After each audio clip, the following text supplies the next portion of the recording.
Yes, we are live now. Hello friends, this is Imanshi and welcome to Let's Learn. सभी को good evening, नमस्कार, राम राम, सत श्री अकाल, अस्सलाम वालेकुम, what do you feel connected with. Start करेंगे ये CDP यानी चाइल्ड डेवलपमेंट एंड पेडागोजी यानी बाल विकास का पहला मॉक टेस्ट कह सकते हो आप इसको, कि एज इट इज क्वेश्चंस को बैलेंस्ड रखने की कोशिश की गई है। मुश्किल क्वेश्चंस भी हैं, आसान भी हैं और आपका जो मॉडरेट क्वेश्चंस होते हैं वो भी हैं। तो समझेंगे कुछ अच्छे क्वेश्चंस, कुछ जैसा पैटर्न रहता है पेपर का उसी को ध्यान में रख करके क्वेश्चंस आपके हैं, सिलेबस से ही क्वेश्चंस हैं। तो स्टार्ट करते हैं, समझते हैं कुछ चीज़ों को। और ये मॉक टेस्ट की तरह ही आप इसको लीजिएगा, थोड़ा सा स्पीड अप रखेंगे क्योंकि ये मॉक टेस्ट है। आप ये मानिए कि आप पेपर में बैठे हुए हैं तो स्पीड को थोड़ा सा बढ़ाएंगे, एक्सप्लेनेशन को थोड़ा सा कम करेंगे, ठीक है ना। तो स्टार्ट करेंगे, पोल आपके सामने आता जाएगा एज यूजुअल और आप जवाब देते जाएंगे। ये जो PDF है ये आपको मिल जाएगा टेलीग्राम चैनल पर। इसके अलावा लाइक शेयर सब्सक्राइब आप कर चुके होंगे, कर देंगे। पहला ही क्वेश्चन आपके सामने हाजिर है। क्वेश्चंस ऐसे हैं जो टाइम टेकिंग होंगे कई बार, है ना। कुछ क्वेश्चंस जैसा पेपर में होता ही है कि 4-5 क्वेश्चन तो ज़रूर 30 में से ऐसे आ जाते हैं जो प्रॉपर टाइम लेते हैं आपका, ठीक है जी। तो ये क्वेश्चंस आपके सामने हैं और समझेंगे।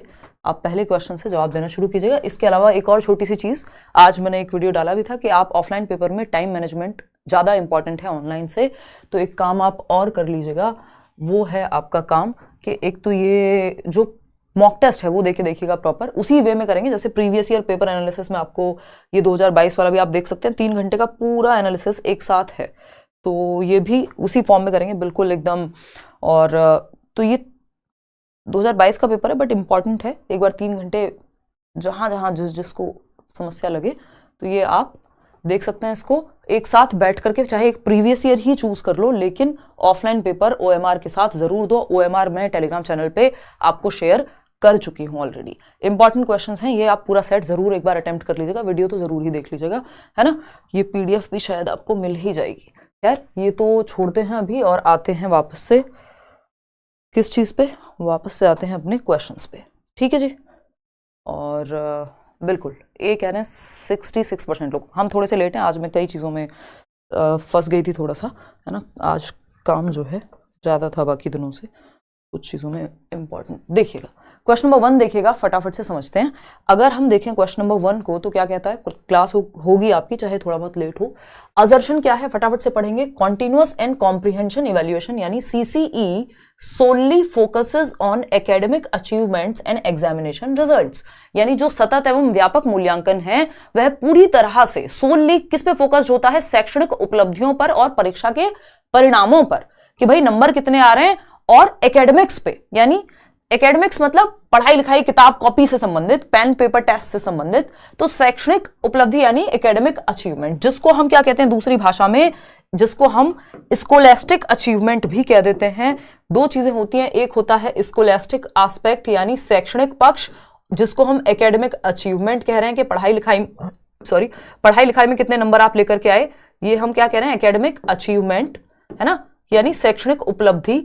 और अगर हम बात करें दूसरा पक्ष है को स्कोलास्टिक यानी सह शैक्षिक पक्ष, आपका खेलने कूदने, ड्राइंग, पेंटिंग, जितने भी शैक्षिक के साथ सह शैक्षिक पक्ष को भी शामिल किया जाए, ये CCE में होता है ना। कि सिर्फ एकेडमिक नहीं, नॉन एकेडमिक चीजें भी हम कहेंगे कि हम शामिल करते हैं। को करिकुलर एक्टिविटीज जिसको हम कहते हैं, स्कोलास्टिक का को करिकुलर कह देते हैं, पेन पेपर टेस्ट या किताबों से संबंधित। को करिकुलर यानी सह शैक्षिक आपकी एक्टिविटीज, जिसमें स्पोर्ट्स से लेके बच्चे को जिस भी चीज में इंटरेस्ट है वो भी शामिल होगा। तो हम ऐसा नहीं कह सकते कि CCE का ध्यान सिर्फ एकेडमिक अचीवमेंट पे है, ऐसा नहीं है। कॉन्टिन्यूअस का मतलब है लगातार, और कॉम्प्रिहेंसिव सतत मतलब साल भर आपका मूल्यांकन चलेगा, और कॉम्प्रिहेंसिव का मतलब ही है इसमें जो CCE है उसमें दूसरे C का मतलब ही है कॉम्प्रिहेंसिव। व्यापक, व्यापक का मतलब है शैक्षिक और सह शैक्षिक, यानी करिकुलर और को करिकुलर दोनों पक्षों का शामिल होना। तो ये बात एकदम गलत हो जाएगी, फॉल्स हो जाएगा। इसका रीजन क्या दिया है, CCE incorporates both formative and summative assessments to provide a comprehensive view of students overall development. यानी जो CCE है, कॉन्टिन्यूअस एंड कॉम्प्रिहेंसिव इवैल्यूएशन है, वो इनकॉर्पोरेट करता है FA और SA दोनों को। ये बात तो सही है कि FA और SA दोनों शामिल होते हैं CCE में, क्योंकि FA से फीडबैक मिलेगा, इंप्रूवमेंट होगा, और समेटिव से जजमेंट यानी मार्क्स कितने आए वो समझ आएगा। दोनों ही चीजें होती हैं CCE में, ये बात तो सही है। तो ये बात तो ओवरऑल डेवलपमेंट के लिए आपको स्कोलास्टिक और को स्कोलास्टिक, शैक्षिक और सह शैक्षिक दोनों पक्षों को जांचना होगा, सिर्फ बच्चे के दिमाग को नहीं, उसकी फिजिकल एक्टिविटीज से लेके बाकी उसके दिल को भी कि वो कहाँ है ना। तो ये क्या हुआ, ये बात तो ट्रू हो गई। तो R is true but A is false, कहीं लिखा हुआ है both A and R R true, नहीं हो सकते क्योंकि ए गलत है।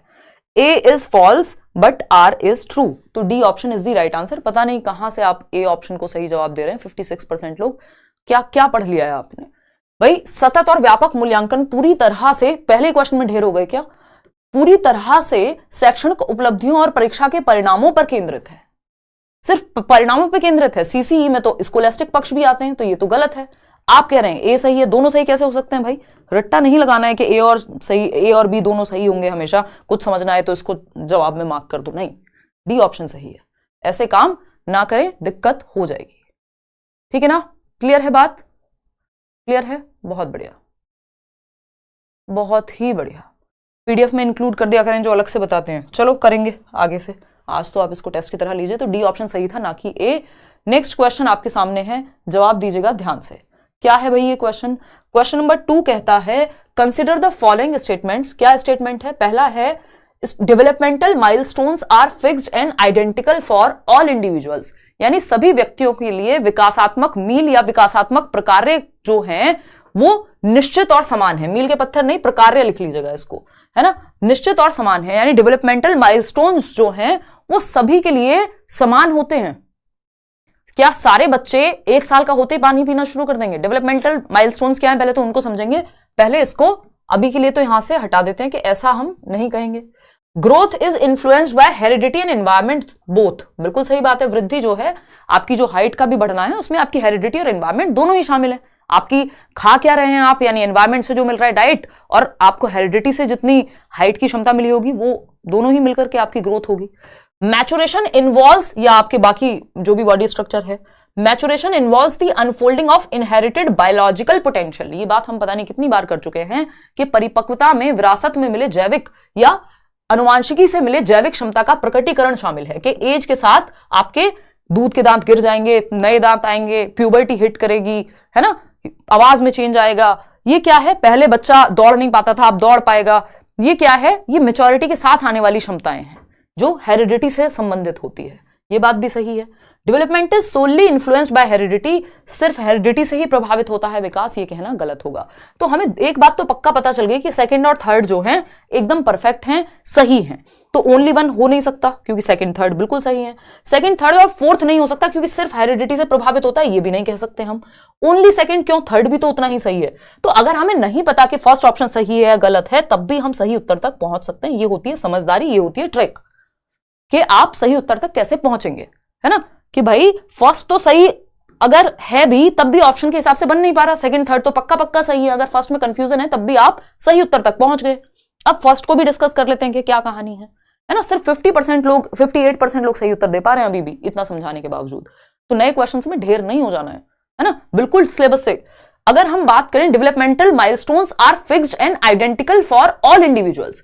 देखिए पहले यह समझना होगा डेवलपमेंटल माइलस्टोन्स क्या होते हैं। इस पे क्वेश्चन सीटेट के ऑनलाइन पेपर से आने शुरू हुए, उससे पहले माइलस्टोन पे सीटेट में क्वेश्चन नहीं आता था, केवीएस वगैरह में DEET+B में आता था। डेवलपमेंटल माइलस्टोन, डेवलपमेंटल माइलस्टोन, देखो नए टॉपिक्स तो थोड़ा थोड़ा समझ के ही चलने पड़ेंगे, चाहे हम कितना भी टेस्ट चिल्ला लें, ठीक है ना। डेवलपमेंटल माइलस्टोन्स, अब माइलस्टोन्स का मतलब होता है, जो माइलस्टोन हमें पता है मील का पत्थर कहते हैं, कि जैसे दिल्ली में आप राजघाट जाएंगे, वहां लिखा होगा राजघाट 0 किलोमीटर, मतलब ये माइलस्टोन बता रहा है कि भाई राजघाट पहुंच गए हो आप, है ना। ऐसे कहीं आप सड़क पे जा रहे होते हो या हाईवे पे जाते हो तो माइलस्टोन्स होते हैं, जयपुर इतनी दूर रह गया है ना। तो माइलस्टोन मतलब जो बताए कि इस स्टेज पे आपको क्या करना चाहिए या कहां आपको होना चाहिए। माइलस्टोन को हम डेवलपमेंटल टास्क्स भी कह देते हैं, डेवलपमेंटल टास्क्स भी कह देते हैं। हिंदी में कहेंगे प्रकार्य या कार्य, कि किस उम्र में क्या माइलस्टोन आपको अचीव कर लेना चाहिए, ये है डेवलपमेंटल। यानी आपसे ये क्या है, सोशल एक्सपेक्टेशंस है, social expectations at a particular stage. Social expectations, सामाजिक अपेक्षाएं आपसे, expectations at a particular, at a certain stage, एक सर्टेन स्टेज या एज पर जो आपसे अपेक्षाएं हैं कि बेटा 25 साल के हो गए शादी कर लो, है ना। अरे 7 साल के हो गए हो, अभी भी मम्मी से पानी मांग करके पीते हो, इस उम्र में तो आपको ग्लास पकड़ना आ जाना चाहिए था। अरे 2 साल के हो गए हो, अभी तक बोलना नहीं सीखा है, तो ये तो आपको आ जाना चाहिए था। तो ये क्या है, डेवलपमेंटल माइलस्टोन्स हैं कि हमने उम्र के हिसाब से, और दिया किसने था इसको, हेविंगहर्स्ट ने दिया था। वैसे तो बहुत सारे लोग हैं जो इस पर बात करते हैं, बट हेविंगहर्स्ट नाम के व्यक्ति हैं, महिला हैं। हेविंगहर्स्ट की अगर हम बात करें तो हेविंगहर्स्ट ने डेवलपमेंटल माइलस्टोन्स की बात की थी। इस पर पूरा अलग से टॉपिक है केंद्रीय विद्यालय के एग्जाम में, तो अलग से पढ़ाया जाता है ना, बट वो उतना पढ़ने की आपको जरूरत नहीं है। बस आपको पता होना चाहिए डेवलपमेंटल टास्क या प्रकार या माइलस्टोन्स क्या कहलाते हैं। वो सोशल एक्सपेक्टेशंस, वो सामाजिक अपेक्षाएं जो हमसे किसी एक उम्र में होती हैं कि इतने साल में ये तो आ ही जाना चाहिए, ये डेवलपमेंटल माइलस्टोन है। हेविंगहर्स्ट ने ये दिए हैं। तो अगर हम बात करें तो ये ऐसा नहीं हो सकता कि हर बच्चे के लिए, हर एक बच्चा, अगर 1-2 साल का बच्चा है उसने चलना सीख लिया है, या 1.5 साल का बच्चा है उसने चलना सीख लिया है, तो सारे बच्चे सेम 1.5 साल में ही चलना सीख लेंगे। किसी के दूध के दांत निकल आए जल्दी तो बाकी बच्चों के भी उसी उम्र में निकल जाएंगे। यानी हमने एक एज तो सेट की है कि 1 साल में चलना शुरू करेगा बच्चा या एक शब्द बोलना शुरू करेगा, लेकिन वो एक एवरेज एज है। यानी ये जो डेवलपमेंटल माइलस्टोन्स हैं, ये एक औसत एज हमने सेट की है, लेकिन इसका मतलब ये नहीं कि एग्जैक्ट सेम टाइम पे सारे बच्चे सारी एक्टिविटीज करें, सब सेम टाइम पे ही टास्क अचीव करें, है ना। तो ये क्या हुआ, डेवलपमेंटल माइलस्टोन्स क्या है, एवरेज एज हमने निकाल के रख दी है, लेकिन इसका मतलब ये नहीं सारे लोग बिल्कुल एग्जैक्ट उसी समय पे करेंगे। तो डेवलपमेंटल माइलस्टोन्स होते हैं ना, कई लोग भाई नहीं करते, शादी नहीं कर रहे, तो क्या उनका माइलस्टोन अचीव नहीं हुआ, है ना। तो ये ऐसा नहीं है कि एज से फिक्स्ड हो गई है बात। तो अगर हम देखें, developmental milestones are fixed and identical for all individuals, कि सबके लिए एक जैसे होंगे, सबके लिए फिक्स हो जाएंगे, ये कहना गलत होगा। हमने एक एवरेज निकाल दिया, एक औसत निकाल दिया है, जिससे हम विकास को समझ सकें कि इस एज में ये हो जाना चाहिए। इसलिए ये फर्स्ट ऑप्शन गलत हो जाएगा। और इस तरह का क्वेश्चन कभी आपको लगे कि ये तो भाई काम का ही नहीं है, इसी के आसपास का क्वेश्चन, इससे थोड़ा सा आसान लेकिन इसी भाषा का क्वेश्चन आपसे 2022 में ऑनलाइन पेपर में पूछा जा चुका है। तो हल्के में नहीं लेना है, मैं कभी भी ऐसे क्वेश्चंस नहीं कराती हूं जिनका कोई औचित्य ही ना हो। क्वेश्चन नंबर 3 देखना है, deficit based approach in inclusive education is discourageable because, समावेशी शिक्षा में न्यूनता आधारित दृष्टिकोण हतोत्साहित करता है किस चीज को, या हमें डेफिसिट बेस्ड अप्रोच को नहीं अपनाना चाहिए, उसके पीछे रीजन क्या है ये बताइए। डेफिसिट बेस्ड अप्रोच को हमें क्यों नहीं अपनाना चाहिए। अब आप में से कई लोग पूछेंगे कि आपका जो है, नेहा कह रही है एनसीईआरटी इंटेलिजेंस के टाइप मल्टीपल इंटेलिजेंस के 8 रखे हैं कि 9 रखे हैं, एनसीईआरटी में 9 हैं। देखो नेहा, अभी अगर लेटेस्ट एनसीईआरटी एक बार मैं फिर भी चेक कर लूंगी, मेरे पास रखी हुई है कि उसमें 9 अपडेट हुए हैं नहीं, होने को तो 13 तक हैं टाइप्स, लेकिन एनसीईआरटी 8 ही मानती थी अब तक। अगर लेटेस्ट इस बार प्रिंट हुई है एनसीईआरटी और उन्होंने कहा है कि 9 है, तो फिर एनसीईआरटी में जो मेंशन है वही फाइनल है, उसी के बेसिस पे तो आप कल को चैलेंज कर पाएंगे पेपर में, ठीक है ना। ये तो दिक्कत वाली बात ही नहीं है। एनसीईआरटी में पहले 7 भी थे, फिर 8 हुए, हो सकता है अब 9 हो गए हो, एक बार मैं चेक करके बता दूंगी आपको जब थियरी करेंगे या मैराथन सेशन लेंगे, है ना। जनवरी फर्स्ट वीक में मैराथन होगा आपका, देखिएगा। 60% लोग सी कह रहे हैं। देखिए, deficit based approach in inclusive education is discourageable because it does not empower the teacher to give due importance to the learning ability of the learner. ऐसा कह रहे हैं बहुत सारे लोग, कह रहे हैं फास्ट कराइए, कहां जाओगे इतनी रात को, आराम से सर्दी में बैठ के रजाई ओढ़ के सीखो, क्या दिक्कत है। देखिएगा, अगर हम बात करें समावेशी शिक्षा में न्यूनता आधारित दृष्टिकोण हतोत्साहित करने योग्य है, उसका रीजन पूछा है। It allows teacher to discard the weakness of the learner, यानी बच्चे की वीकनेस को साइड करने की बात करता है, डिसरिगार्ड रिजेक्ट करने की बात करता है। It allows the teacher to eliminate learning teaching material as per necessity, नहीं। It does not empower the teacher to give due importance to the learning ability of the learner, नहीं नहीं नहीं, ऐसा नहीं है ये, बल्कि लर्निंग एबिलिटी पे ही फोकस किया जाता है इस डेफिसिट बेस्ड अप्रोच में। अभी समझेंगे ये है क्या, है ना। It empowers the teacher to emphasise the learning abilities of the learner, यानी सिर्फ लर्निंग एबिलिटी पे ही एम्फेसाइज किया जाता है, इसलिए हम क्या कह दे रहे हैं कि ये इसको हटा देना चाहिए, नहीं। इसकी प्रॉब्लम है कि ये टीचर को वीकनेस, बच्चे की वीकनेस को डिस्कार्ड करने की बात करता है, यानी बच्चे की वीकनेस पे ध्यान ही नहीं है। कह रहा है अगर आप पीछे हो तो आपकी गलती है ना। कि तो ये बहुत अच्छी अप्रोच नहीं मानी जाती इंक्लूसिव एजुकेशन में। डेफिसिट अप्रोच जनरली अभी सीटेट में अभी तक नहीं पूछा है, बट वेस्ट बंगाल का एक पेपर हुआ था उसमें ये पूछ लिया था, अभी आंसर की आई नहीं है। आंसर जो है इसका ए ही बनना चाहिए, है ना। तो डेफिसिट अप्रोच इस बात पे ध्यान देते हैं कि बच्चा अगर पीछे रह जा रहा है तो वो मेहनत करके आगे आ सकता है, बजाय कि ये देखने के कि उसकी इंडिविजुअल डिफरेंसेस क्या है, उसका कल्चर क्या है, उसकी नीड क्या है, उसकी वीकनेस कहां है, उसको फुलफिल करें। तो ये वीकनेस को क्या कर दे रहे हैं, वीकनेस को रिजेक्ट कर दे रहे हैं, कह रहे हैं आप अपनी मेहनत से पीछे हैं, अगर पीछे हैं तो, ठीक है ना। होगा अवधेश, आप करते जाइए। मॉक टेस्ट से नंबर इंप्रूव करने की बजाय पहले एनालिसिस करना सीखो, क्योंकि मॉक टेस्ट में मैं मुश्किल क्वेश्चंस भी डालती जा रही हूं। ऐसा नहीं है कि सिर्फ एक ही पैटर्न पे मॉक टेस्ट दिया जा रहा हो आपको, है ना। अगर आपको बिल्कुल बैलेंस्ड में मॉक टेस्ट दूंगी तो आपका सुधर जाएगा, लेकिन हर दिन मेरी कोशिश है कि कुछ कुछ मुश्किल क्वेश्चंस भी ऐड किए जाएं। तो आंसर यहाँ पे ए बनना चाहिए कायदे में, फिर भी इस पे स्टार मार्क करके रखेंगे। एक दो दिन में अगर आंसर की आ जाती है वेस्ट बंगाल टेट की और उसमें ये क्वेश्चन आया हुआ है इंक्लूसिव एजुकेशन पे, तो मेरे को आप लोग मेल कर दीजिएगा या मैं खुद चेक कर लूंगी। इसका आंसर जो बनेगा वो ए ही बनना चाहिए, कि यहाँ पे लर्नर की वीकनेस को रिजेक्ट ही कर दिया जा रहा है, और वीकनेस पे आप काम नहीं करेंगे तो कहां से सीखेंगे आगे, है ना।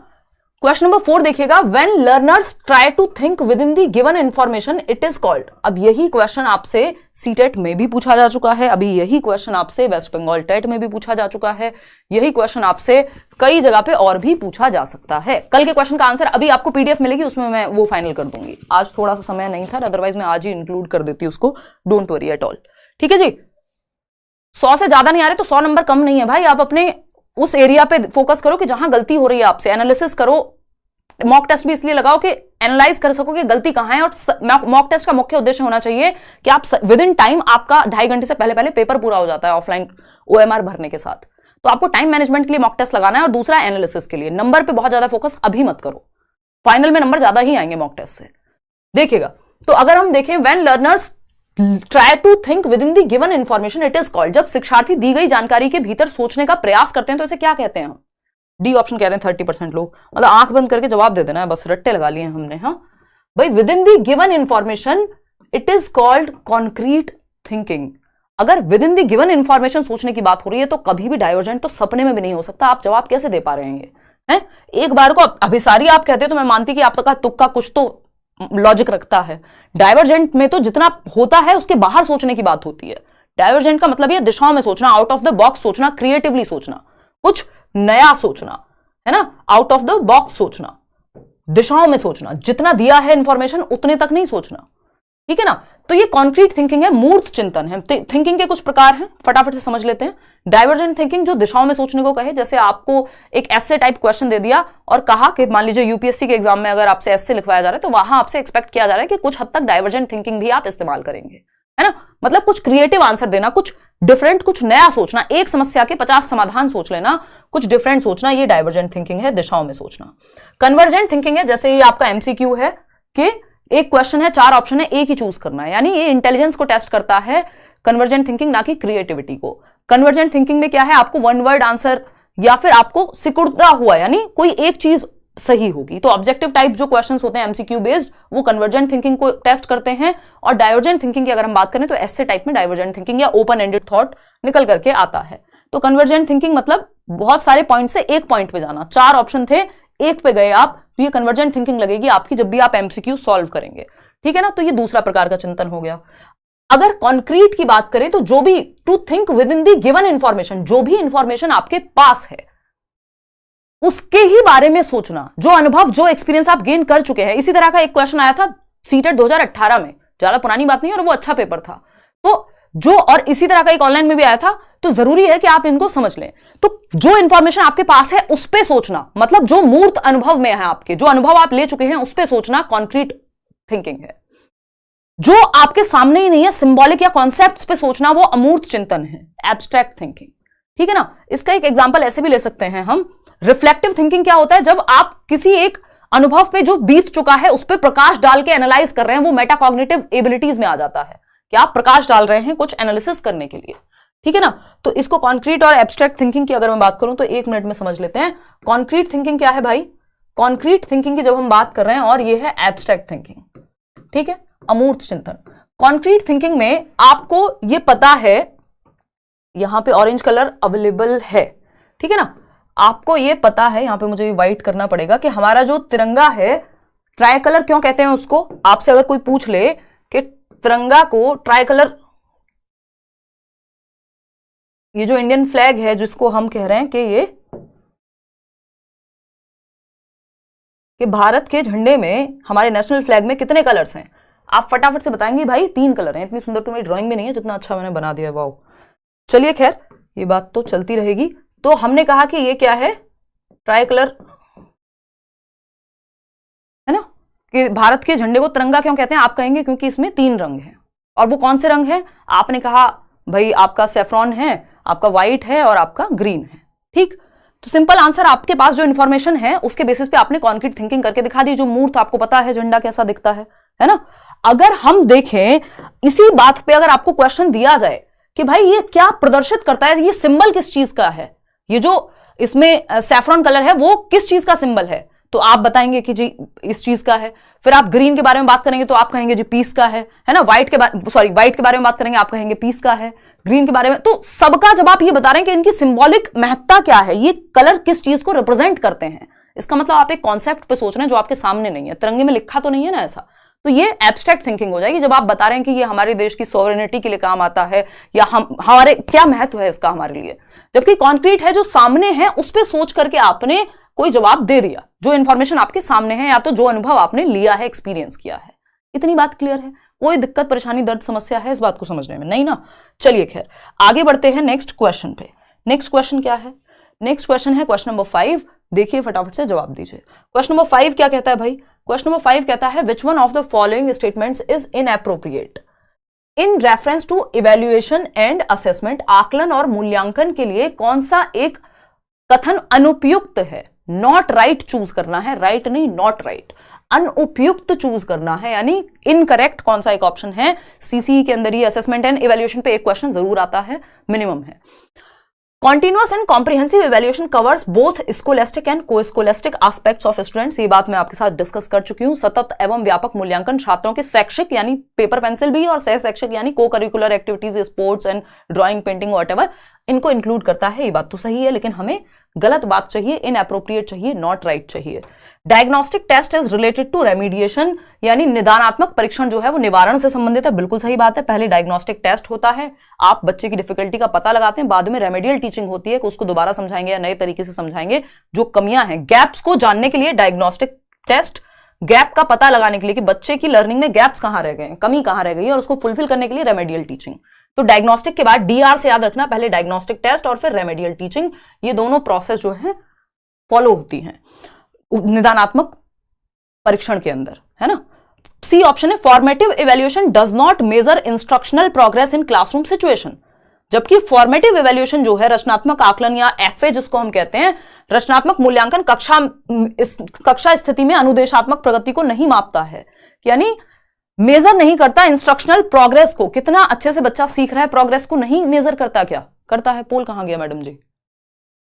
कितने परसेंट ने क्या दिया हमें पता ही नहीं है कुछ। कोई बात नहीं, कोई दिक्कत नहीं, आप किताब बाद में पढ़ लीजिएगा प्लीज, फोन बाद में चला लीजिएगा, 1 ही घंटे की बात है ना। तो अगर हम देखें यहां पे, summative assessment is a tool of evaluation used by the teacher at the end of the whole instructional process, ये बात हम कह सकते हैं। तो सी यहां पे है कि क्योंकि ये ड्यूरिंग टीचिंग लर्निंग प्रोसेस आपको प्रोग्रेस का बता भी सकता है और फीडबैक भी दे सकता है। ठीक है जी, आगे बढ़े। नेक्स्ट क्वेश्चन, नेक्स्ट क्वेश्चन क्या है? क्वेश्चन नंबर 6 देखिएगा एक बार। अगर हम देखें, ये क्वेश्चन कहता है अकॉर्डिंग टू ब्रूनर, ब्रूनर के अनुसार the stages of learning in increasing order. Bruner के अनुसार जो स्टेजेस हैं इंक्रीजिंग ऑर्डर में, ब्रूनर की टोटल स्टेज 3 है और 3 को इंक्रीजिंग ऑर्डर में लगाना है, 1 2 3 के फॉर्मेट में लगाना है। और ब्रूनर क्या है? कंस्ट्रक्टिविस्ट हैं, रचनावादी हैं, जैसे प्याजे हैं, वाइगोस्की हैं, लेकिन ब्रूनर क्या है? कॉग्निटिव कंस्ट्रक्टिविस्ट हैं, संज्ञानात्मक वादी रचनावादी हैं, संज्ञानात्मक रचनावादी हैं, ये कह सकते हैं, जो दिमाग थिंकिंग पे बेस्ड चीजों को लेकर के चलेंगे।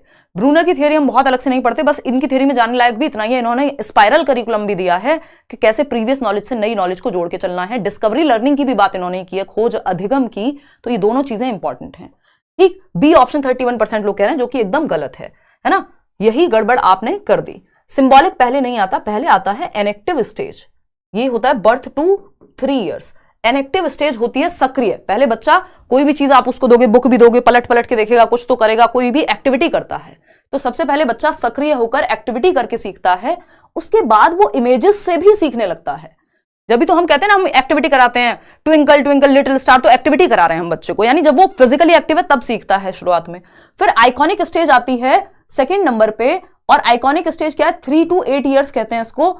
आइकॉनिक स्टेज है जब बच्चा इमेजेस के माध्यम से सीखता है, यानी अब आप उसको फोटो दिखाओ ए फॉर एप्पल का, वो सीख जाएगा, है ना, इमेजेस दिमाग में रखता है अपने, इसलिए आइकॉन्स कह रहे हैं हम, आइकॉनिक स्टेज है ना, प्रतिष्ठित या हिंदी में जो भी कहते होंगे। फिर आता है सिंबॉलिक स्टेज, सिंबॉलिक को हम प्रतीकात्मक कहते हैं, यानी 8+ ईयर्स, कई जगह पे आपको 7 से शुरू होती हुई दिख जाएगी और 2 से 7 के बीच में ही प्याजे की स्टेज में आती है, बट इसमें 1 साल और, तो 1 आध साल का अंतर स्टेजेस में डिफरेंट थियरीज में होता है। तो सिंबॉलिक स्टेज आती है आपके सबसे अंत में। सिंबॉलिक स्टेज का मतलब है जब बच्चा लैंग्वेज के थ्रू सीख जाए, जब आप रिसर्च कर रहे हैं, खुद से सर्च करके, कुछ चीजें जान करके, सिंबल्स के माध्यम से जब आप पढ़ रहे हैं, जैसे यहां लैंग्वेज लिखी हुई है, ये सिंबॉलिक थॉट है। क्या आपको जब आप 3 साल के थे तो ये क्वेश्चन करा दिया जाता, समझ आता? नहीं आता। आज आ रहा है। तब तो आपको एक्टिविटी करके ही समझ में आती थी। कोई कविता भी टीचर अगर कोई पोएम भी पढ़ाए तो आपसे एक्टिविटी कराए। तो सबसे पहली स्टेज होती है एनेक्टिव, कि जब आपको एक्टिविटी करके ही चीजें समझ में आती है। फिर होती है आइकॉनिक, जब आप पिक्चर्स देख के समझने लगते हैं कि अच्छा ये एप्पल है, ये आपका मैंगो है, ये फलाना है, ठीक। फिर सिंबल्स के माध्यम से, फिर आपको पेन दिखाने की जरूरत नहीं है, इसकी फोटो दिखाने की जरूरत नहीं है पेन की, फिर आपको सिर्फ PEN पेन लिख दिया, समझ आ गया। सिंबल्स के माध्यम से, लैंग्वेज के माध्यम से आप सीखने लगते हैं, ठीक है जी। तो पहला ही ऑप्शन सही बनता है। सिंबॉलिक पहले नहीं आ सकता, सबसे पहले एनेक्टिव आएगा, उसके बाद जो है आपका सिंबॉलिक आएगा। इसको थोड़ा सा और समझ लेते हैं, 1 मिनट का समय और दे करके, ठीक है जी। अगर हम बात करें यहां पर, तो एक चीज हम देख सकते हैं कि हमने बात की जेरोम ब्रूनर की, क्योंकि क्वेश्चन पूछ लेगा तो फिर आप घबरा जाएंगे। ऐसा नहीं है सिलेबस में नहीं है, बट पूछा नहीं जाता है, लेकिन कई बार एक दो बार क्वेश्चन पूछे भी जा चुके हैं। जेरोम ब्रूनर की अगर हम बात कर रहे हैं तो इनको हम क्या कहते हैं? कॉग्निटिव कंस्ट्रक्टिविस्ट कहते हैं। कॉग्निटिव कंस्ट्रक्टिविस्ट यानी संज्ञानात्मक रचनावादी हैं। ये बच्चे की थिंकिंग प्रोसेस पे ज्यादा फोकस्ड हैं, है ना। लेकिन ये कहते वही है कि बच्चा एक्टिवली नॉलेज को कंस्ट्रक्ट करेगा। इन्होंने क्या दिया है? स्पाइरल करिकुलम की बात की है, वर्तुलाकार पाठ्यचर्या, यानी एक टॉपिक दूसरे टॉपिक से जुड़ा हुआ होता है। सिंपल टू कॉम्प्लेक्स जाता है आपका सिलेबस, यानी जैसे आप 6th में होते हैं तो उसी टॉपिक को और मुश्किल बना दिया जाता है 7th तक आते आते। तो प्रीवियस नॉलेज से नई नॉलेज को जोड़ के पढ़ाना चाहिए, ये कहता है स्पाइरल करिकुलम, क्योंकि कॉम्प्लेक्सिटी बढ़ती जाती है जैसे जैसे क्लासेस बढ़ती हैं। फिर अगर हम बात करें आपकी डिस्कवरी लर्निंग की, जिसको हम खोज अधिगम कहते हैं, उसके जनक भी यही हैं। बेसिकली कहते हैं कि डिस्कवरी लर्निंग यानी बच्चे को खोज का मौका देना चाहिए। और इनकी जो ये थियरी है, इसमें 3 स्टेजेस हैं, आपको पता ही चल गया। पहली स्टेज है एनेक्टिव, जहां पे बच्चा सक्रिय होकर के कोई एक्टिविटी करके सीखेगा, जन्म से 3 वर्ष। फिर आती है आइकॉनिक स्टेज, जब वो इमेजेस यानी फोटो देख करके आइकॉन्स के माध्यम से सीखने लगेगा। फिर आती है आपकी 3rd स्टेज, जिसको हम कहते हैं सिंबॉलिक स्टेज। इनकी 3 ही स्टेजेस हैं। ये सिंबॉलिक स्टेज है 8+ ईयर्स की। और आपको एक और चीज ध्यान रखनी है, ऐसा नहीं है जब एनेक्टिव स्टेज पार हो गई यानी 3 साल के बाद एनेक्टिव से नहीं सीखेगा, आइकॉनिक से सीखेगा। ये तीनों रहती हैं हमेशा, एज बढ़ने के बाद भी तीनों से सीख सकता है, ऐसा नहीं है कि सिर्फ एक ही से सीखेगा। चलिए खैर आगे बढ़ते हैं नेक्स्ट क्वेश्चन पे और समझते हैं चीजें क्या है। क्वेश्चन नंबर 7 देखिएगा, विच one of the following is assumed to remain same up to a certain period of human life। निम्नलिखित में से क्या मानव जीवन की एक निश्चित अवधि तक समान रहने वाला माना जाता है? यानी बहुत ज्यादा परिवर्तन जिस चीज में नहीं होता वो बताना है हमें। फटाफट से बताएंगे लाइक शेयर करते हुए, जल्दी से बताइए।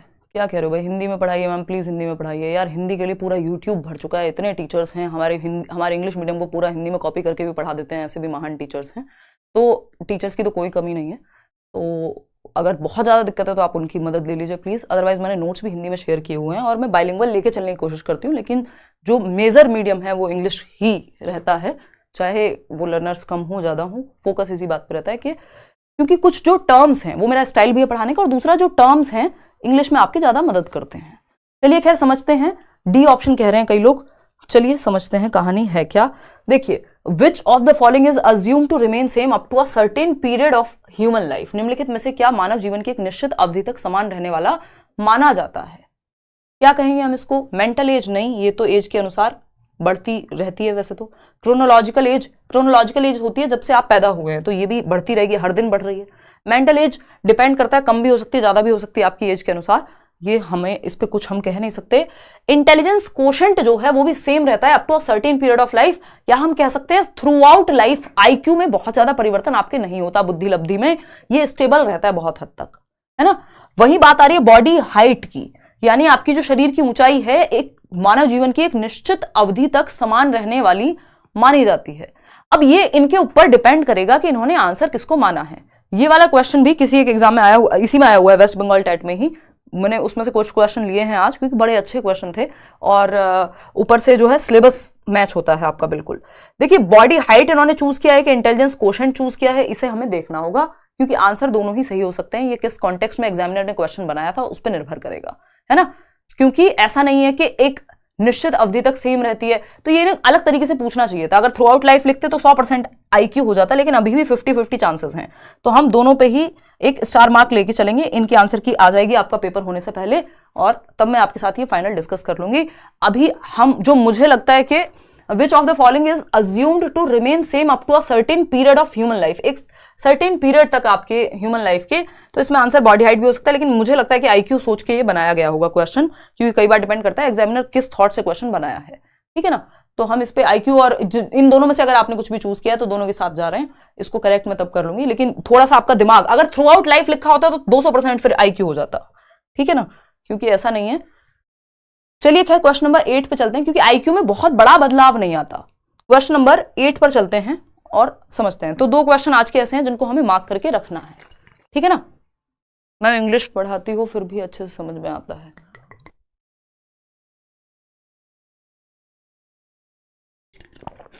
देखिएगा, समझते हैं।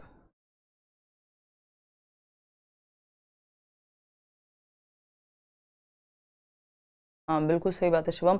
चलिए आ जाइए, समझते हैं कहानी क्या है। आज पोल वाली दीदी नहीं है क्या? बिल्कुल है। देखिएगा क्वेश्चन नंबर 8 देखिए, match list 1 and 2। Match list 1 and 2, list 1 है और लिस्ट 2 है। सेल्फ एस्टीम नीड्स, मैस्लो की हायरार्की पढ़ी है? अगर नहीं पढ़ी है तो यूट्यूब पे भी सर्च कर सकते हो, मैंने बताई हुई है। और मोटिवेशन में ये मैं हर साल डिस्कस करती हूँ, क्या पता कब टपक जाए, क्योंकि इससे क्वेश्चन पहले आया हुआ है। जब आप बहुत पुराने पेपर्स उठा करके देखेंगे, जिन्हें पता होगा उन्हें पता होगा कि मैंने क्वेश्चंस आपसे कराए भी हुए हैं 2013, 14, 15। उस दौरान ये क्वेश्चंस खूब पूछे जाते, मतलब एक आध क्वेश्चन जरूर आता था। तो सेल्फ एस्टीम नीड्स यानी आत्मसम्मान की जरूरत क्या है? मीनिंगफुल रिलेशनशिप नहीं, ये तो लव एंड बिलोंगिंगनेस की नीड है। डी के साथ तो सेकंड जाएगा, ठीक। अगर हम बात करें सेल्फ एस्टीम, तो इज्जत चाहिए हमें, रिकॉग्निशन फ्रॉम अदर्स, यस, तो ये ए के साथ 5 जाएगा। ए के साथ 5 देखना भाई किधर है, यहीं पे है ना। फिर बी के साथ थर्ड, तो बी क्या है? Self actualisation. थर्ड क्या है? रियलाइजिंग वंस ओन पोटेंशियल, कि आपका क्या हाईएस्ट पोटेंशियल हो सकता है, आप बने किस लिए हैं, तो ये बात भी सही है भाई। सी ऑप्शन है सेफ्टी नीड, कि आपको सेफ्टी महसूस करनी है ना। तो सेफ्टी महसूस करने के लिए आपको चाहिए क्या? शेल्टर चाहिए। और बिलोंगिंगनेस नीड्स आपकी पूरी होंगी मीनिंगफुल रिलेशनशिप से, तो सी के साथ तो आपका सेकंड जाएगा, बिल्कुल बात पक्की है। तो सी के साथ सेकंड यहां नहीं है, तो इसका मतलब डी ऑप्शन हो गया, सी नहीं जाएगा। सी नहीं जाएगा क्योंकि यहां पे इन्होंने ये गड़बड़ कर दी है। सी के साथ फोर्थ नहीं हो सकता, रिकॉग्निशन या रिफ्रेन फ्रॉम एंजाइटी, वो बिलोंगिंगनेस नहीं होता। सेफ्टी नीड्स में आ जाएगा रिफ्रेन फ्रॉम एंजाइटी, ठीक है जी। तो ये हुई एक बात, सेफ्टी नीड सी है और सी का जो है वो 4 होगा। भाई सेफ्टी का मतलब क्या है? कि आप चिंता से बचे रहें। आपको पता है आपके बैंक में कुछ बैलेंस है, आपको कल शेर आके नहीं खा जाएगा, सर्दी में आपको रोड पे नहीं सोना पड़ेगा, आपके पास एक घर है, तो आपको उस चीज की एंजाइटी नहीं है, उसको सेफ्टी नीड कहते हैं। इसमें 2 क्वेश्चन बनते हैं कि कैप्टन विक्रम बत्रा ने अपनी जान पर खेल करके क्या कर दिया? देश को बचाया, जबकि उनको पता था उनके जान को खतरा है। तो उन्होंने अपनी कौन सी नीड्स को सेक्रीफाइस किया? तो उन्होंने अपनी सेफ्टी नीड्स को सेक्रीफाइस किया, और वो किस लेवल पे थे? तो सेल्फ एक्चुअलाइजेशन कह सकते हैं। दूसरा क्या है? एक मां है जो अपने बच्चे को बेच देती है क्योंकि उसे खाना नहीं मिला था कई दिनों से, तो वो कौन सी नीड्स की वजह से ऐसा करती है? तो नीड हो जाती है, इसमें ऑप्शन में नहीं है। क्या होती है आपकी? फिजियोलॉजिकल नीड्स, जो सबसे पहली आवश्यकता है, रोटी कपड़ा मकान, मतलब खाने को तो मिल जाए, तो वो नीड फुलफिल नहीं हो पा रही थी। और उन्हीं फिजियोलॉजिकल नीड्स की वजह से मिड डे मील को स्कूल में लाया गया है। ये बेंड्यूरा की थियरी है, एक बार हम देख लेंगे। 5 लेवल की नीड होती है, मैं 1 मिनट में बता भी देती हूं, क्योंकि बेकार में आपका पेपर में आ जाए और आप फंस जाएं। देखिएगा, अगर हम बात करते हैं यहाँ पे, ये डायरेक्टली और इनडायरेक्टली इससे क्वेश्चन बनते हैं। पहली नीड है फिजियोलॉजिकल लेवल, यानी शारीरिक आवश्यकताएं, यानी हमारे शरीर की आवश्यकताएं, जिनको सर्वाइवल नीड्स भी कहते हैं, जिनके बिना जीवित रहना संभव नहीं है, जैसे फूड, वाटर, एयर, ये क्या है? सब हमारी सर्वाइवल नीड्स हैं। इवन शेल्टर भी। शेल्टर का मतलब ये नहीं है कि आपको कोई अपना ही मकान चाहिए, पक्की रजिस्ट्री वाला, कहीं तो सोने को मिल जाए, चाहे वो रोड के साइड में ही क्यों ना हो। तो ये है शारीरिक आवश्यकताएं, जिनके बिना जीवन चलेगा नहीं। फिर आता है सेकंड लेवल, जिसको हम क्या कहते हैं? सेफ्टी नीड्स, कि यार आज तो खाना मिल गया, कल मिलेगा कि नहीं, आज तो मजदूरी कर ली, कल मिलेगी कि नहीं। तो हम सोचते हैं एक पक्की नौकरी हो, सरकारी नौकरी हो, या फिर ऐसी नौकरी हो जिससे किसी भी दिन लात मार के बाहर ना निकाल दिया जाए, या फिर बैंक में 4 पैसे हो, एक घर हो छत पे, मतलब सर पे एक छत हो, कि कल को कोई फेंक ना दे, या अगर रेंट पे रहते हैं तो पता है कि 4-6 महीने 1 साल का किराया है, तो ताकि हमें सेफ महसूस हो, चिंता से बचे रहें हम। तो ये है सेफ्टी नीड्स कि आपको शेल्टर अपना चाहिए, बैंक बैलेंस चाहिए एंड ऑल, ये सब आपकी सेफ्टी नीड्स में आता है, आपको कल को शेर नहीं आके खा जाएगा। फिर आती है थर्ड लेवल की नीड, जब आपको पता है आपको खाना भी मिल रहा है, आपको पता है आप सेफ भी हैं। फिर आता है लव एंड बिलोंगिंगनेस, अब आपको चाहिए प्यार, है ना, कि एक मुलाकात जरूरी है जिंदा रहने के लिए, है ना। तो जिनके भी व्हाट्सएप जो लोग खेलते रहते हैं, सोना बाबू और ये सब करते रहते हैं, समझ जाइए कि खाने को मिल रहा है और सर पे छत है, तभी जाकर के बिलोंगिंगनेस की नीड यानी रिलेशनशिप्स की नीड। अब ये रिलेशनशिप्स आपके यारी, दोस्ती, प्यार, मोहब्बत कुछ भी हो सकते हैं, ठीक है जी। तो ये एक बेसिक बात है।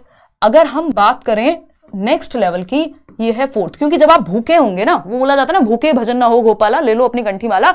ईश्वर की भी याद नहीं आती जब आप भूखे होते हैं, फिर आपको खाने की याद आती है। तो ये फिजियोलॉजिकल नीड्स पूरी होंगी तब आप सेकंड लेवल पे पहुंचेंगे, सेफ्टी नीड्स, कि अब आपके पास कुछ सेफ्टी हो, है ना, आपके पास सर्दी में एक ब्लैंकेट हो। लव बिलोंगिंगनेस क्या है? लव एंड बिलोंगिंगनेस है आप कहीं से एसोसिएटेड फील करना चाहते हैं। फिर आता है आपका सेल्फ एस्टीम की नीड, अब भाई को चाहिए फुल इज्जत, यानी अब समाज में आपको इज्जत भी चाहिए, आपको रिस्पेक्ट भी चाहिए। सिर्फ काम जो है पेट भरने से और प्यार मोहब्बत से नहीं चलेगा, आप चाहते हैं 4 लोग वाहवाही भी करते हैं थोड़ी, ठीक है जी। लास्ट लेवल है फिफ्थ लेवल, जहां तक हर कोई पहुंच नहीं पाता, ये है सेल्फ एक्चुअलाइजेशन का लेवल। सेल्फ एक्चुअलाइजेशन बोले तो आत्म सिद्धि की आवश्यकता कहते हैं इसको, कि आपका हाईएस्ट पोटेंशियल क्या है। आपने पैसा भी कमा लिया, आपने इज्जत भी कमा ली समाज में, दोस्त यार बच्चे सब हैं आपके पास, प्यार है, सब कुछ है, लेकिन आपका हाईएस्ट पोटेंशियल क्या है? आप जन्मे क्यों थे? आपका जीवन में किस मकसद के लिए, आपका मकसद क्या है, क्या पर्पस है आपका? हु एम आई, मैं हूं कौन? ये सब चीजें आपकी फिफ्थ लेवल पे आती हैं, जो हाईएस्ट लेवल है। बिल्कुल हो जाएगा समायरा, ठीक है ना। तो ये हुआ सेल्फ एक्चुअलाइजेशन का लेवल। तो जो मैं अभी बता रही थी कि कैप्टन विक्रम बत्रा ने अपनी कौन सी नीड्स को इग्नोर किया, उनको पता था कि उनकी जान जा सकती है, फिर भी वो उस काम को करने गए, देश को बचाने गए। मतलब सेफ्टी नीड्स को उन्होंने इग्नोर किया कि वो सेफ नहीं है, उनकी जान को खतरा हो सकता है, ये सोचते हुए भी। और वो किस लेवल पे माने जाएंगे? हम कहेंगे भाई पोस्ट कन्वेंशनल मॉरलिटी, जो कोहलबर्ग का हाईएस्ट लेवल है उस पे। और अगर यहां पे देखें तो उन्होंने वो समझ लिया था कि मेरा ये हाईएस्ट पोटेंशियल है कि मैं कुछ भी करके मैं अपने देश के लिए जीना चाहता हूं और देश के लिए ही शहीद होना चाहता हूं। तो ये क्या हुआ? सेल्फ एक्चुअलाइजेशन भी हो गया यहाँ पे। और किस नीड को सैक्रिफाइस किया? तो इग्नोर किया उन्होंने सेफ्टी नीड को। एक माँ जो अपने बच्चे को बेच दे रही है, मिड डे मील की जो स्कीम है, जिसको अभी हमने पीएम पोषण योजना कहना शुरू किया है, 1992 में आई थिंक शुरू हुई थी। तो ये मिड डे मील भी आपका फिजियोलॉजिकल नीड, कि अगर बच्चे का पेट नहीं भरा होगा तो वो क्या पढ़ेगा स्कूल में, इसलिए हम भोजन दे रहे हैं स्कूल में। तो ये फिजियोलॉजिकल नीड है। एक माँ अपने बच्चे को बेच देती है क्योंकि खाना नहीं मिला था, तो फिजियोलॉजिकल नीड्स फुलफिल नहीं हो पा रही थी, हमारी सर्वाइवल नीड्स हैं। ये तो 5 लेवल्स हैं आपकी। अब्राहम मैस्लो की हायरार्की है, मोटिवेशन की थियोरी है एक तरह से, कि आप कैसे एक लेवल से दूसरे लेवल पे जाते हैं, दूसरे से तीसरे पे जाते हैं, बिना एक लेवल पूरा हुए आप दूसरे पे नहीं जाएंगे, दूसरा पूरे हुए तीसरे पे नहीं जाएंगे। इसके कुछ एक्सेप्शंस मिलते हैं कि कोई आपको साधु मिल जाएंगे जिनको कोई परवाह ही नहीं है कि कौन सी इज्जत, कौन सा प्यार, कौन सा खाना कल मिलेगा, आज मिलेगा, देखी जाएगी। तो वो सेल्फ एक्चुअलाइजेशन का लेवल डायरेक्ट क्रॉस कर गए। कई बार ऐसा हो सकता है, सबके केस में नहीं। तो ये क्या है आपका? ये लेवल्स हैं, ये हायरार्की ऑफ नीड्स कहा जाता है इसको, आवश्यकताओं का पदानुक्रम कहते हैं, ठीक है ना। तो ये हुई एक बात। आगे बढ़ेंगे नेक्स्ट क्वेश्चन पे। क्वेश्चन नंबर है 9 अपना, देखिएगा। ये अगेन थोड़ा सा मुश्किल क्वेश्चन है ना। मुश्किल, देखिए ये क्वेश्चंस मुश्किल नहीं होते, बट क्योंकि ये डिजाइन उस तरह से हैं कि आपको मैच करना पड़ेगा। तो मैच करने में जिनका कॉन्सेप्ट हल्का सा भी इधर उधर हुआ या ध्यान कई बार भटक गया, तो वो मेरे से भी गलत हो सकते हैं, ठीक है ना। क्वेश्चन नंबर 8 के ऑप्शन में प्रॉब्लम है। 8, अच्छा अभी देख लेंगे, डोंट वरी, अभी चेक कर लेंगे, don't worry. Question number 9 solve कर दो एक बार, फिर हम आते हैं 8 पे, ठीक है जी। तो अभी तो हम 9 पे पहुंचे भाई, 10:30 बज गए। आज वैसे लेट शुरू हुआ था सेशन, कोई बात नहीं, थोड़ी सी स्पीड भी इंक्रीज करेंगे, लेकिन ये बड़े क्वेश्चंस को तो समझना ही पड़ेगा। ए ऑप्शन कह रहे हैं 35% लोग इस तरह के क्वेश्चन को, या शायद सेम ही क्वेश्चन हमने कल भी किया था और आपको दिक्कत आई थी, दोबारा समझाने की बात कर रहे थे। स्कीमा का मतलब होता है आपका mental structure, organised pattern of thought को स्कीमा कहते हैं। आज ही प्याजे पढ़ते समय बैच में आपको बताया था। ए का हो जाएगा सेकंड, ए का सेकंड, यानी सी और डी ऑप्शन में से कोई एक होगा जहां ए का सेकंड है, ठीक है ना। देखते हैं फिर। बी ऑप्शन है एसिमिलेशन, आत्मसात करना, नई इंफॉर्मेशन को ऐड कर रहे हैं आप। Modify existing mental structures to incorporate new information, achieving cognitive balance, ये तो इक्विलिब्रेशन हो जाएगा। Fitting new information into mental structures, तो ये बी का 4, बी का 4 यहां पे भी है, यहां पे भी है।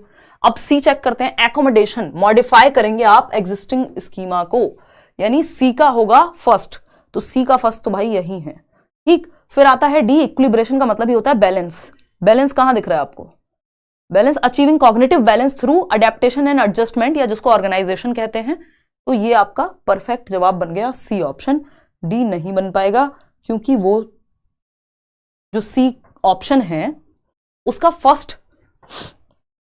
सी का थर्ड कहता है, वो सी का थर्ड मतलब एकोमोडेशन का, ये अचीविंग कॉग्निटिव बैलेंस, जो कि इक्विलिब्रेशन का मतलब होता है, संतुलन का मतलब होता है जब आप बैलेंस तलाश रहे हैं, नई जानकारी को मौजूदा मानसिक संरचनाओं में फिट करना, यानी एग्जिस्टिंग नॉलेज में ऐड कर दिया आपने कुछ और। आपका कैट का स्कीमा था, ब्लैक कलर की कैट देखी, फिर व्हाइट की देखी, ऐड कर लिया, इसको एसिमिलेशन कहते हैं, यानी आपने नई जानकारी को मौजूदा सूचना में ऐड कर लिया। तो बी का 4 हो गया। स्कीमा क्या है? जो आपकी विचार का एक संगठित पैटर्न, मेंटल स्ट्रक्चर, तो ए का सेकेंड हो गया। सी का, जिसको हम आवासीय समायोजन कहेंगे इसको, कि आपने नई जानकारी को जोड़ने के लिए मॉडिफाई किया पुरानी जानकारी को। बैलेंस है जब आप क्या कर रहे हैं? अनुकूलन और समायोजन के माध्यम से इक्विलिब्रेशन अडेप्ट कर रहे हैं, यानी बेसिकली आपको पता है इक्विलिब्रियम कैसे अडेप्ट मतलब अचीव होता है। बैलेंस जिसको हम कह रहे हैं, पियाजे की थियरी में इक्विलिब्रियम अचीव होगा 2 प्रोसेसेस से। इक्विलिब्रियम यानी बैलेंस की स्थिति, जो आपके दिमाग में है और जो दुनिया में है, वो दोनों बैलेंस में है, यानी अडेप्टेशन के माध्यम से, अनुकूलन जिसको कहते हैं। और अडेप्टेशन में क्या प्रक्रियाएं हैं? एसिमिलेशन और एकोमोडेशन। एसिमिलेशन का मतलब है कुछ ऐड करना, एकोमोडेशन का मतलब है कुछ मॉडिफाई करना, fitting something new in existing scheme. Assimilation आत्मसात करना, मॉडिफाई करना एकोमोडेशन है। सिंपल बात। ऑर्गेनाइजेशन की जब हम बात कर रहे हैं, जिसको हम एडजस्टमेंट कह सकते हैं यहाँ पे, कि आपने ब्रेन में ऑर्गेनाइज की हुई है चीजें। जैसे आप एक ट्रॉली बैग में जब आप बाहर घूमने जा रहे हैं तो अपने एक बैग में ऑर्गेनाइज करते हैं, ये सामान यहाँ रख लिया, फिर यहाँ रख लिया, फिर यहाँ रख लिया, ऐसे आप अपने ब्रेन में भी करते हैं। अगर ये चीजें बैलेंस में नहीं होंगी तो डिसइक्विलिब्रियम हो जाएगा, इम्बैलेंस की स्थिति आ जाएगी। एक बार 8th क्वेश्चन के लिए कोई बोल रहा था कि एक बार आप चेक करा दो, ऑप्शन मैच नहीं हो रहे हैं। लेट्स सी, 1 मिनट में देख लेते हैं। गर्मी लग गई बहुत ही तेज। देखो एक बार, निशा अपना कंबल वंबल ओढ़ के अब तैयार हो जाएगी। देखो एक बार, अगर हम बात करें क्वेश्चन नंबर 8 की, तो इसको इस तरह से देखेंगे एक बार, है ना। मतलब इस तरह के क्वेश्चन आएंगे तो हम फंस जाएंगे, नहीं फंसना नहीं है हमको, ठीक है ना, हमको फंसना नहीं है। क्लियर है बात? फैज अहमद, अच्छा जी, बहुत अच्छा सेशन चल रहा है, सारी चीजें रिवाइज हो गई। हाँ, रिवाइज करना बहुत जरूरी है। कोई तो कुछ पूछ रहा था यार, मैराथन एसएसटी की तो नहीं होगी, कोई 1 शॉट के बारे में कुछ कह रहा था। मैं 3 सब्जेक्ट का 1 शॉट लूंगी, या उसको आप मैराथन कह लीजिए, जो आपका कमिंग जनवरी 1st वीक में ही हो जाएगा, ठीक है ना। देखिएगा एक बार, अगर हम देखते हैं यहाँ पे, तो लिस्ट 1 थी सेल्फ एस्टीम नीड्स, यानी आत्मसम्मान की जरूरत। किसके साथ जुड़ी हुई है? आत्मसम्मान है दूसरों से पहचान, यानी ए का 5 हो गया ऑप्शन, ए के साथ 5।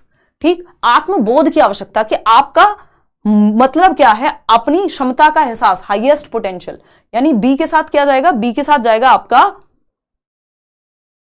3rd, बी के साथ गया 3rd, बी के साथ 3rd, ए का 5, बी का 3rd, ये रहा, बस सी में ही तो है अवेलेबल। फिर भी चेक कर लेते हैं। सुरक्षा की जरूरत, यानी सेफ्टी नीड्स। सेफ्टी नीड्स होती है जब आप चिंता से मुक्त होकर बाहर आके आपको शेर ना खा जाए कहीं, है ना, कोई गोली ना लग जाए आपको, ऐसे माहौल में ना रह रहे हो। मान लीजिए कोई सीरिया में रहेगा, कोई अफगानिस्तान में रहेगा, वो सेफ नहीं फील करेगा वहां, ठीक है ना। तो ये क्या होगा? सेफ्टी नीड्स आपकी जुड़ी हुई है सीधा सीधा। Refrain from anxiety. Self actualisation की अगर हम बात करें, तो सेल्फ एक्चुअलाइजेशन है आपका हाईएस्ट पोटेंशियल, यानी बी का 3rd। ए सेल्फ एस्टीम नीड है आपकी इज्जत वाली, कहां है वो इज्जत? रिकॉग्निशन फ्रॉम अदर्स, तो ए का 5, हाँ ए का 5 है। बी का आपका 3rd, तो बी का 3rd है। सी की अगर हम बात करें सेफ्टी नीड की, तो सेफ्टी नीड है एंजाइटी से बचना, तो सही तो है, क्या दिक्कत है। और फिर आता है 4th बिलोंगिंगनेस नीड, यानी लव एंड बिलोंगिंगनेस, तो डी का बचेगा ही आपका मीनिंगफुल रिलेशनशिप से लव एंड बिलोंगिंगनेस आता है, तो डी का 2nd। क्या दिक्कत है यार इसमें? सही तो मैच हो रहा है, क्यों परेशान हो जाते हो? हाँ, काहे परेशान होते रहते हो? सही तो है ये। आगे बढ़ते हैं नेक्स्ट क्वेश्चन पे। नेक्स्ट क्वेश्चन क्या है? 9th हम कर चुके हैं, 10th पे आते हैं। थोड़ा आपको तसल्ली देते हैं, बहुत मुश्किल क्वेश्चन आज आपने कर लिए, सर में दर्द हो गया होगा। देखो एक बार, अगर हम बात करें क्वेश्चन नंबर 10 की, तो जवाब दीजिए और फिर हम आगे बढ़ेंगे। बहुत पेडागॉजी पेडागॉजी चिल्लाते हैं हम, बताइए जरा पेडागॉजी के बारे में।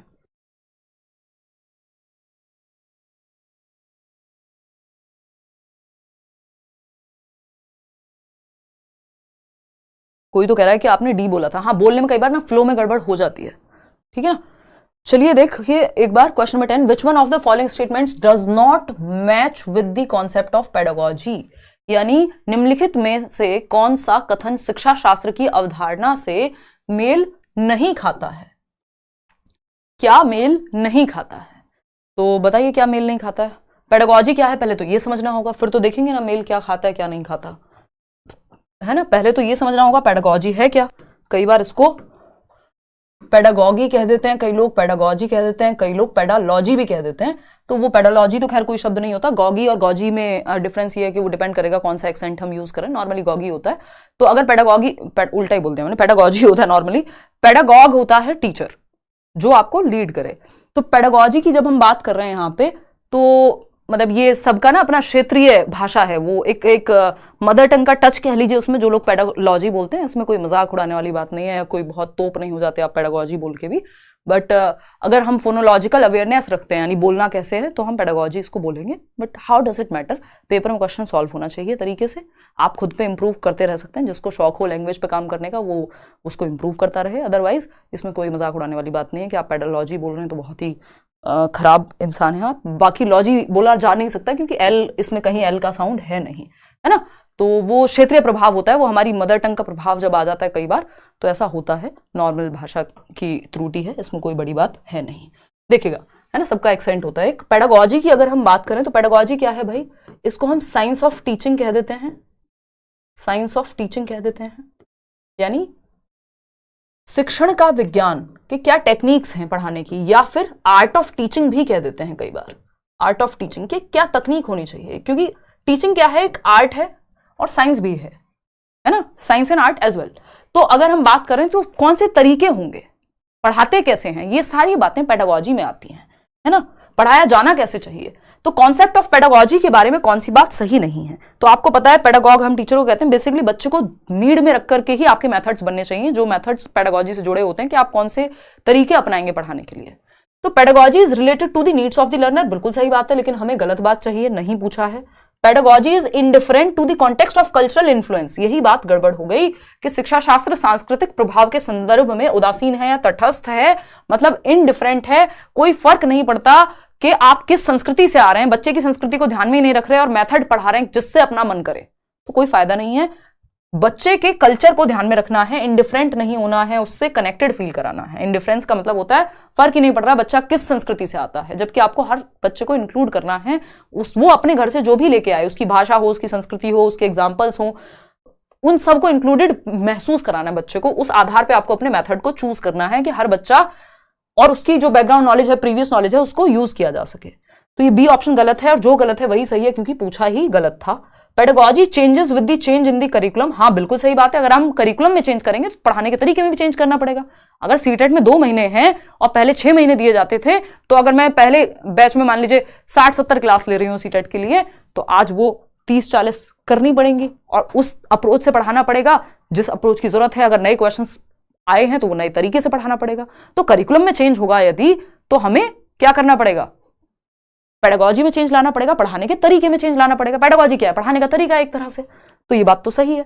Pedagogy is evolving in nature, समय के साथ प्रकृति में विकसित होती रहती है शिक्षा शास्त्र, अपने हमेशा सेम थोड़ी रहती है, डायनेमिक है, बात सही है।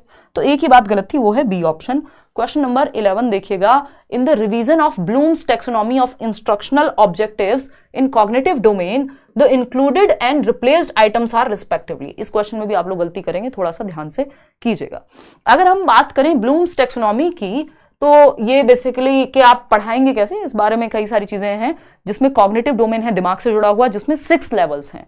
ये इस पर मैंने यूट्यूब पर वीडियो बनाई हुई है, एक आध क्वेश्चन अगर कभी पूछ ले तो पता होना चाहिए, अदरवाइज बहुत ज्यादा क्वेश्चन ब्लूम टेक्सोनॉमी से आते नहीं है आपके सीटेट में। फिर भी आपको पता होना चाहिए, 1 नंबर में अगर पूछा जाता है, क्योंकि ऑनलाइन एग्जाम में आई थिंक जो सबसे पहली बार हुआ था उसमें आए थे क्वेश्चन। तो इंस्ट्रक्शनल ऑब्जेक्टिव इन कॉग्निटिव डोमेन, अब आपको पता है सब में आईएनजी लगा दिया, वर्ब फॉर्म बन गया नाउन फॉर्म से। तो आपसे पहले पूछा है दैट, पहले मैं आपका आंसर देख लूं, बी ऑप्शन कह रहे हैं 33% लोग, गलत हो गया। देखिएगा यहां पे पूछा है that included and replaced items. Included item है क्रिएटिंग, सिंथेसिस का नाम बदल के कर दिया क्रिएटिंग, और रिप्लेस क्या किया गया है, सिंथेसिस को किससे इंक्लूड करके, क्रिएटिंग को। तो डी ऑप्शन हुआ। वैल्यूइंग क्या होता है, ये तो अलग, ये और वैसे भी वैल्यूइंग तो आता ही अफेक्टिव डोमेन में है, इमोशंस वाले में, ये तो कॉग्निटिव डोमेन में आता ही नहीं है वैल्यूइंग। तो इंट्रोड्यूस किया गया क्रिएटिंग को। सिंथेसिस का मतलब है, दूसरा मतलब है इसका क्रिएट करना, कुछ नया बनाना। जब आप अपनी कविता लिख रहे हैं, है ना, और सिंथेसिस जिसको हम कहते थे, अब उसको क्रिएटिंग कहते हैं। तो इसको रिप्लेस कर दिया सिंथेसिस को, किससे? क्रिएटिंग से। सबसे पहले क्या पूछा था? इंक्लूड क्या किया? क्रिएटिंग को। रिप्लेस किसको किया? सिंथेसिस को। किससे किया? क्रिएटिंग से। सिंपल बात, डी ऑप्शन। आगे बढ़ेंगे, क्वेश्चन नंबर 12 देखिएगा, क्या कहता है भाई question number 12? A teacher identifies the difficulty in pronunciation of a child while reading English pros loudly, this may be called. एक शिक्षक अंग्रेजी गद्य को जोर से पढ़ते समय एक बच्चे के उच्चारण में कठिनाई की पहचान करता है। भाई लाउड रीडिंग हो रही थी क्लास में और पता लगाया गया कि लाउड रीडिंग जो है हो रही है, और टीचर ने देखा कि बच्चे के उच्चारण में कुछ समस्या है। कोई एक बच्चा है क्लास में जिसकी प्रोनाउंसिएशन में तकलीफ है, उसको कुछ गलत प्रोनाउंस कर रहा है। तो ये किसके अंदर आएगा? ये किसको क्या कहेंगे? असेसमेंट फॉर लर्निंग कहेंगे। देखिए असेसमेंट ऑफ लर्निंग नहीं होगा क्योंकि ये एंड ऑफ द टर्म होगी। ऐसे है ये तो जजमेंट के लिए, मार्क्स के लिए होगी। फॉर लर्निंग हाँ हो सकता है, सबमेटिव इवैल्यूएशन भी नहीं होगा। ये डायग्नोस्टिक टेस्टिंग कह सकते हैं कि नैदानिक परीक्षण, लेकिन ये कोई अलग से टेस्ट थोड़ी दिया था। गैप्स को जांचने के लिए डायग्नोस्टिक टेस्टिंग होती है कि आपने कुछ डिजाइन ही इसलिए किया है कि आप कमियों का पता लगा पाए, लेकिन यहां पे नॉर्मल क्लासरूम एक्टिविटी थी। ड्यूरिंग क्लासरूम आपको पता लगा कि भाई बच्चे के प्रोनाउंसिएशन में समस्या है। ये अगर ऐसा लिखा होता कि आपकी जो रीडिंग का पूरा सेशन है वो ऑर्गेनाइज इसलिए कराया गया है ताकि डिफिकल्टीज का पता लग सके, तो आंसर डी हो जाता, नो डाउट। लेकिन जिस तरह से क्वेश्चन पूछा गया उसमें असेसमेंट फॉर लर्निंग के साथ हमें जाना चाहिए, मेरी बेस्ट नॉलेज में। ठीक है जी, तो आगे बढ़ेंगे नेक्स्ट क्वेश्चन पे। नेक्स्ट क्वेश्चन क्या है? Question number 13। क्वेश्चन नंबर 13, क्योंकि ये पर्पस ये नहीं था कि कमी का पता लगाना है, पर्पस था चैप्टर पढ़वा रहे हैं आप। तो असेसमेंट फॉर लर्निंग, लर्निंग के दौरान ही आकलन हो गया और आप उसको फिर इंप्रूव कर देंगे अगर जरूरत पड़ी तो। According to Howard Gardner, a philosopher has dash type of intelligence. एक फिलोसोफर में किस प्रकार की बुद्धि होगी? एक स्कल्पचर में, एक मूर्तिकार में किस प्रकार की बुद्धि होगी? तो फिलोसोफर में इंट्रापर्सनल इंटेलिजेंस होती है, क्योंकि वो खुद को जानता ज्यादा बेहतर से है, अपने विचारों को, अपने इमोशंस को, है ना, अपनी ही दुनिया में खोए रहते हैं फिलोसोफर्स। और स्कल्पचर जो मूर्तिकार है उसकी कौन सी बुद्धि बेहतर होगी? Special intelligence. अगर उसको, स्पेशल इंटेलिजेंस का मतलब है दिशाओं का प्रॉपर ज्ञान। अगर नाक हल्की सी भी इधर से उधर बन गई तो कुछ और बन जाएगा। जैसे हमारी ये स्केच बनी हुई है, दे दो जरा। हाँ, तो ये एक स्केच है, किसी हमारे लर्नर ने दिया था, किसी ने क्या नाम तो लिखा ही होगा, मनीष। तो मनीष ने दिया था, बहुत अच्छा सा एक स्केच है। इसमें भी हम कहेंगे स्पेशल इंटेलिजेंस का इस्तेमाल हुआ है, क्योंकि मेरी शक्ल है, उसको प्रॉपर ध्यान से बनाना, कहाँ से हल्का सा भी इधर उधर ना हो जाए। हल्का सा हो गया है तो इसलिए थोड़ा सा मैं पहचानने में कम आती हूँ नाक थोड़ी मोटी हो गई, लेकिन हम ये कहेंगे कि मुझसे और आपसे तो बहुत ज्यादा है उनमें स्पेशल इंटेलिजेंस, है ना। तो स्पेशल इंटेलिजेंस चाहिए मूर्तिकार में, या कोई भी अगर ड्राइंग पेंटिंग में भी अच्छा है उसमें भी स्पेशल इंटेलिजेंस होगी। इंट्रापर्सनल यानी खुद को जानना, खुद के थॉट्स को जानना, ठीक है ना। तो इंट्रापर्सनल फिलोसोफर में चाहिए, स्पेशल इंटेलिजेंस चाहिए आपकी गूगल मैप वाली आंटी में होती है कि इधर से लेफ्ट लो, उधर से राइट लो, दिशाओं का ज्ञान। अब ये भी तो दिशाएं है ना, शेप और साइज भी क्या है? दिशाई तो है, हल्का सा भी इधर उधर हुआ मामला खराब हो जाएगा। अगर यहाँ पे आपसे इंटरपर्सनल पूछा है तो या तो ये लीडर, किसी पॉलिटिकल लीडर की बात करेगा, क्योंकि वो लोगों को समझने में, टीचर भी हो सकते हैं वहां पे, थेरेपिस्ट हो सकता है कई बार। चलिए खैर आगे बढ़ते हैं। ये हावर्ड गार्डनर का मल्टीपल इंटेलिजेंस का सिद्धांत है। ये सब बातें एक्स्ट्रा हम करेंगे कहाँ? मैराथन सेशन में। क्वेश्चन नंबर 14 देखिए, अभी तो उसको टेस्ट की तरह ही ले लेते हैं। While dash agencies of socialisation are predominantly important in infancy, dash agencies of socialisation also become important in early childhood. Early childhood आपको पता है 2 से 6 वर्ष, और इन्फेंसी आपको पता है जन्म से 2 वर्ष की अवस्था, ठीक है जी। तो कौन सी एजेंसीज हैं, यानी सामाजिकरण के वाहक। सामाजिकरण क्या होता है? समाज में रहते कैसे हैं, उसके तौर तरीके। तो सामाजिकरण के वाहक जो ज्यादा इंपॉर्टेंट है इन्फेंसी में, तो परिवार होगा, क्योंकि जन्म से 2 वर्ष में सबसे ज्यादा बच्चा कहां रहेगा? परिवार। तो प्राइमरी सोशलाइजेशन होता है इस दौरान, बिल्कुल सही बात है।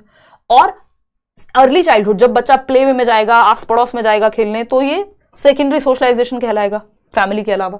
तो जन्म से 2 वर्ष में प्राइमरी सोशलाइजेशन एजेंट, और सेकेंडरी जो है आपका अर्ली चाइल्डहुड में 2 से 6 वर्ष में। क्वेश्चन नंबर 15 देखिएगा, ये क्या कहता है? Dyslexia. Dyslexia is a psychological disorder characterised by lack of attention and impulsive behaviour. एक मनोवैज्ञानिक विकार है जिसकी विशेषता ध्यान का अभाव और आवेगशीलता है। बच्चे उछलते कूदते रहेंगे, अटेंशन एक जगह पे टिका करके नहीं बैठ पाएंगे, ध्यान एक जगह पे टिक नहीं पाता। इसको ADHD कहते हैं, इसको डिसलेक्सिया नहीं कहते। Attention deficit hyper activity disorder, है ना, न्यूनता अवधान क्या कहेंगे, विकार कहते हैं इसको हम। तो ये एडीएचडी है, ये तो डिस्लेक्सिया नहीं है। Speech disorder characterised by stuttering and errors in articulation, यानी एक भाषण विकार है जहां बच्चा हकलाना और उच्चारण में त्रुटियां करना होता है। तो वो अफेजिया एक बार को हो सकता था कि बोलने में दिक्कत है या भाषा को समझने में दिक्कत है, यहां पे बोलने की तो दिक्कत नहीं होती, डिस्लेक्सिया।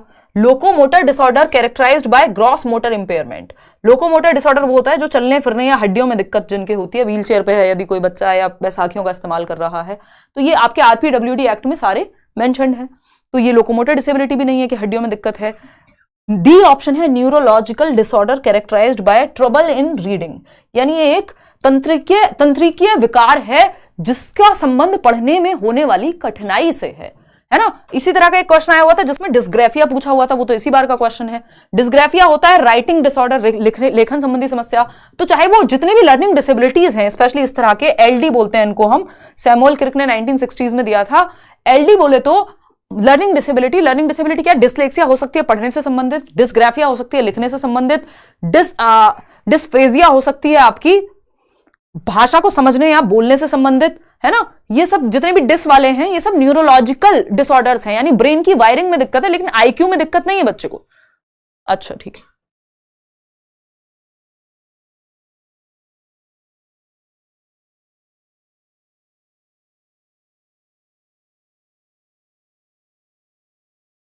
देखिएगा एक बार, निशा को जो है कफ आया है, निशा।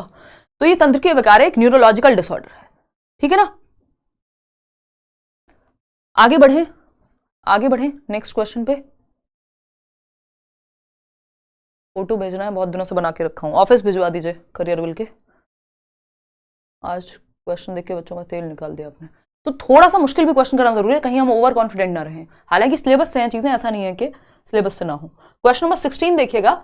अब बाद वाले क्वेश्चंस थोड़े से नॉर्मल लगेंगे आपको, क्योंकि मुश्किल क्वेश्चंस हम शुरू में कर चुके हैं।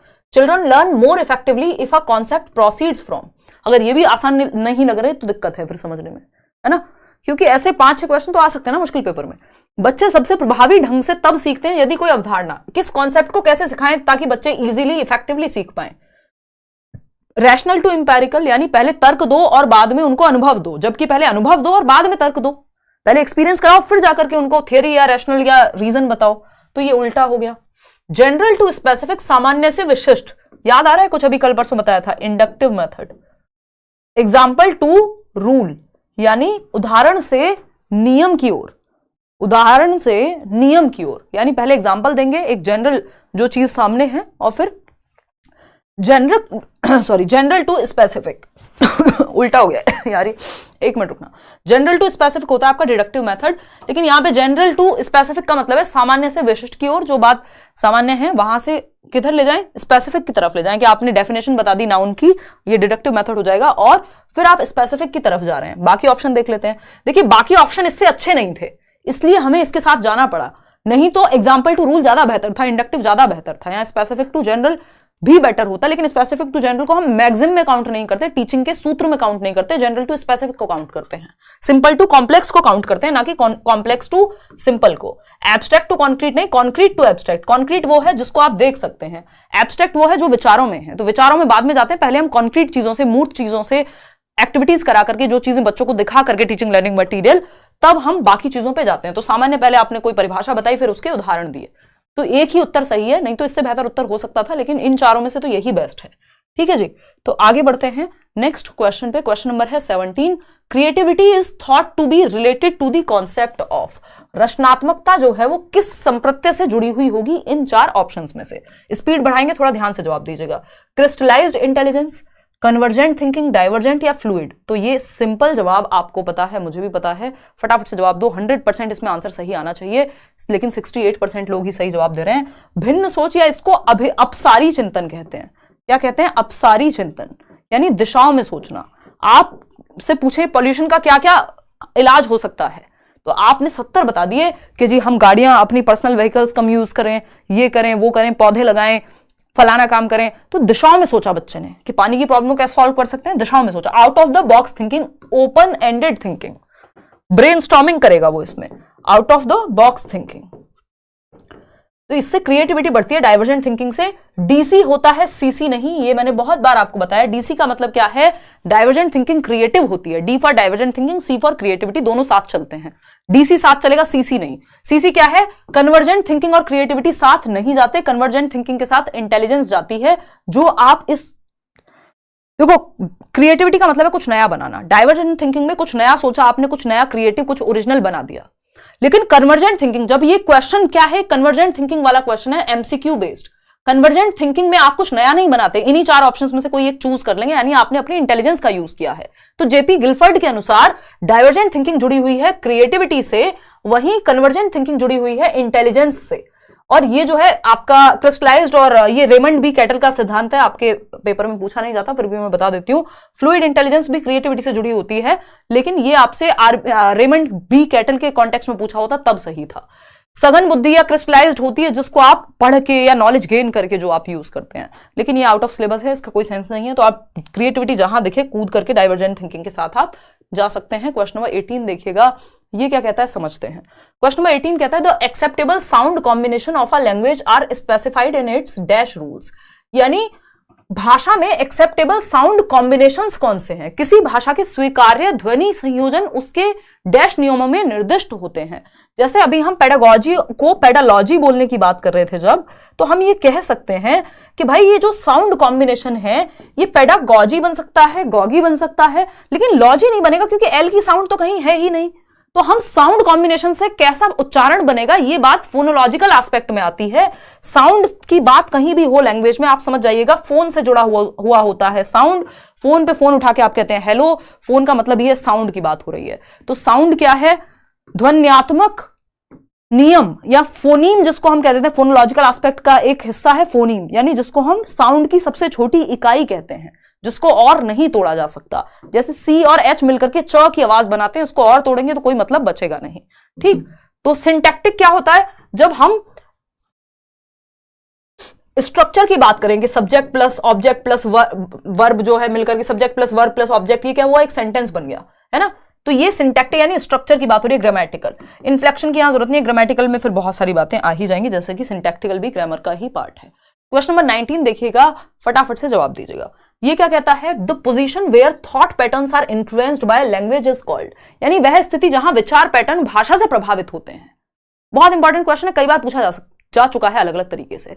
The position where thought patterns, आपके विचार, आपके विचार करने का तरीका, आपके सोचने का तरीका आपकी भाषा से प्रभावित होता है। ये कौन सी थियरी है और कौन से व्यक्ति हैं, यानी जो भाषा में बोलती हूं मेरे विचार भी उस भाषा से प्रभावित होंगे।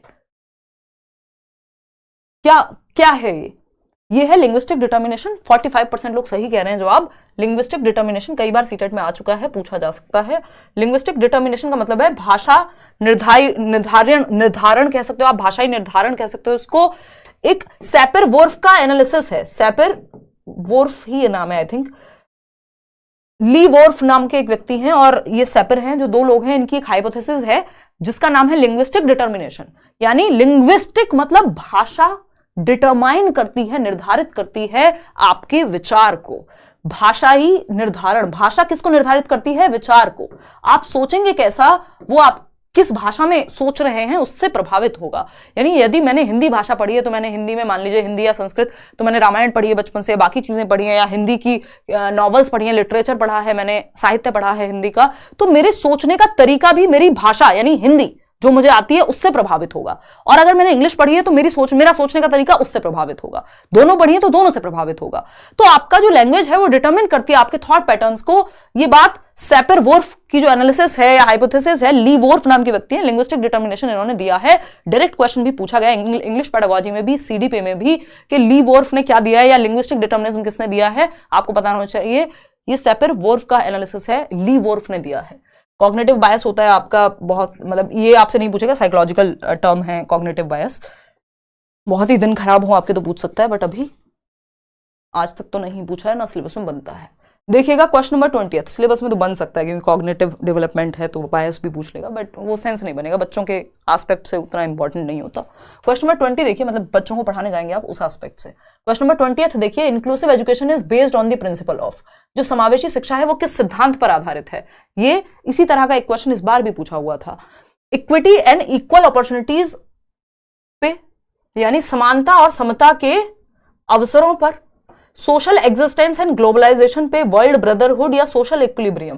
देखिए सामाजिक संतुलन पे नहीं, समता और समानता के अवसर पे आधारित है इक्विटी एंड इक्वल अपॉर्चुनिटीज। और अगर सिर्फ इक्विटी मिले, मतलब अगर इक्वल अपॉर्चुनिटीज ना लिखा हो तो इक्विटी के साथ भी जा सकते हो। इक्विटी का मतलब होता है जिसको जैसी नीड है उसको ऊपर लेकर के आना, ना कि हम ये कहें सब बराबर हैं, समान अवसर मिलने चाहिए, लेकिन जहां जिसको जरूरत हो उसको एक्स्ट्रा ऊपर भी हमें एम्पावर भी करना है ना। कि एक बच्चा है जो चल के नहीं आ सकता स्कूल में, चढ़ के नहीं आ सकता सीढ़ियां, तो हम इक्विटी का ध्यान रख रहे हैं, पढ़ने का समान अवसर उसको भी मिले कि वो भी क्लासरूम में पढ़े, ये है इक्वल अपॉर्चुनिटी। इक्विटी क्या है? आपने स्कूल में रैंप बनवाया हुआ है, लिफ्ट लगवाई हुई है, ताकि वो बच्चा भी आ सके जो चल के या दौड़ के नहीं आ सकता। इसको इक्विटी कहते हैं, जब आप दूसरे की नीड का ध्यान रखते हैं।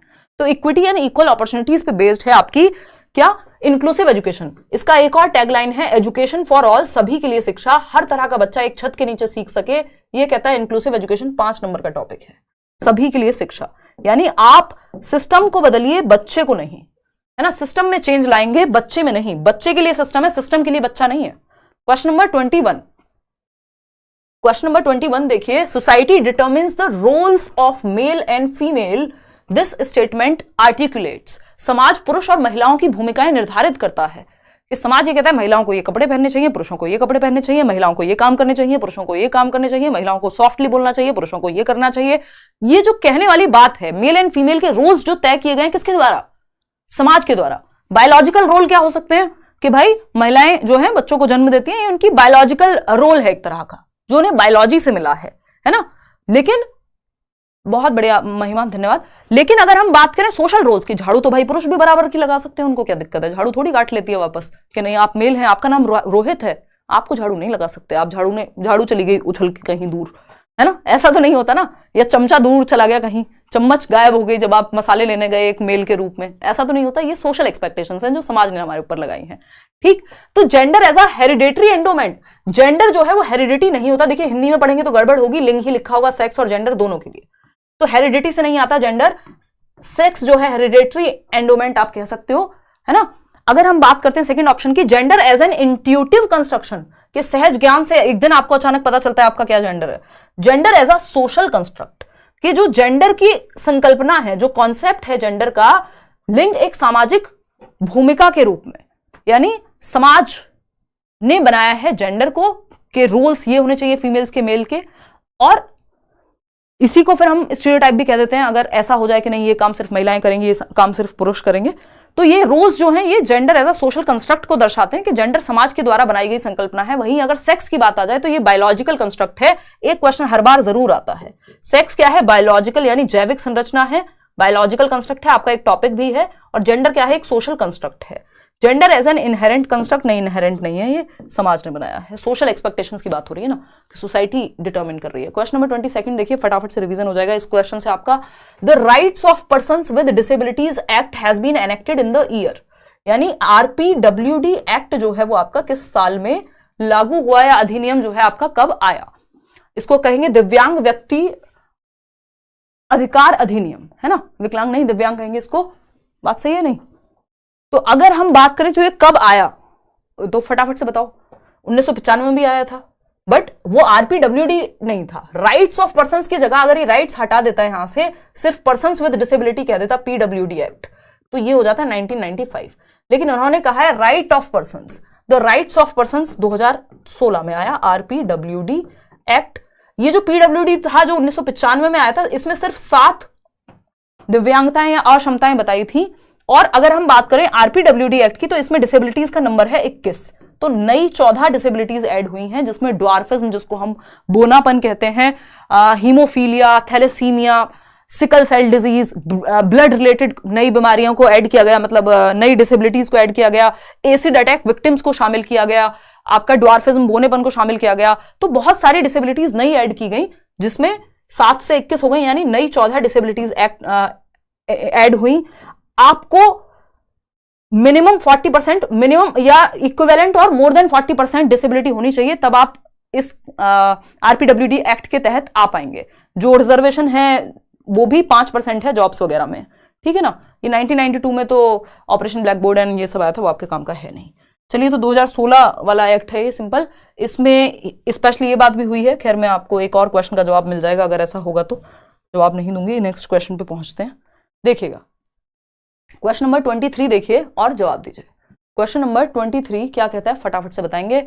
अगर हम बात करते हैं क्वेश्चन नंबर 23 की, children with individual differences should be taught in a school having teachers, यानी व्यक्तिगत भिन्नता वाले बच्चों को ऐसे स्कूल में पढ़ाया जाना चाहिए जहां शिक्षक हो। कैसे?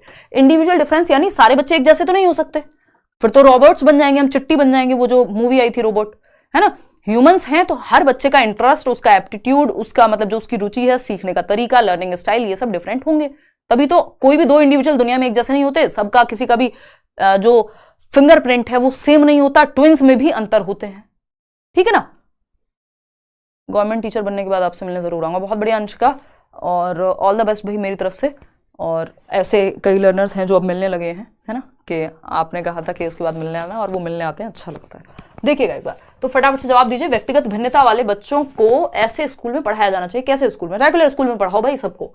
Train to use different pedagogy to meet their diverse learning needs. बस इतना कर दो कि टीचर्स ट्रेंड हो, वहां पे हैविंग टीचर्स ट्रेंड हो डिफरेंट पेडागोजिकल नीड्स को फुलफिल करने के।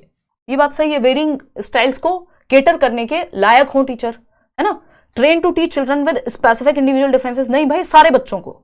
Train to use homogeneous learners, जो एक जैसे बच्चे सिर्फ उनको पढ़ाने के, नहीं, आपको हेट्रोजेनस भी संभालने आने चाहिए। Different sections of classroom based on their individual difference, sections नहीं भाई, इससे बेटर है कि डिफरेंट पेडागोजिकल नीड्स, हर तरह के बच्चे उसमें आ जाएंगे। तो ए ऑप्शन बेटर है डी से। क्वेश्चन नंबर 24 देखिए फटाफट से। ये है आपका, the right of children to free and compulsory education act 2009 ensures the rights of children with disabilities to free education. आपको पता है जो राइट टू एजुकेशन एक्ट है, आरटीई एक्ट 2009, ये अप्लाई कब से हुआ था? इसको एक्ट तो कहते हैं 2009, यानी शिक्षा का अधिकार अधिनियम 2009, लेकिन ये लागू हुआ था 1 अप्रैल 2010 से। इसके अलावा अगर मैं बात करूं तो यहां पे 6 से 14 वर्ष के बच्चों को फ्री एंड कंपलसरी एजुकेशन की बात होती है, यानी निःशुल्क एवं अनिवार्य शिक्षा। यानी ना तो आप फीस लेंगे बच्चे से, ना आप उसका एडमिशन टेस्ट लेंगे, और ना ही आप उससे अधिकार छीन सकते हैं उसके पढ़ने का। वो कंपलसरी है एजुकेशन।